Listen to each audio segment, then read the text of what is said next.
తన ప్రాణాలే నీవని ధర్మేచగా తన మనసంత నీదని అర్థేచగా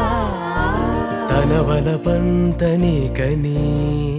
కామేచగా అవధులు లేని ప్రేమకై మోక్షేచగా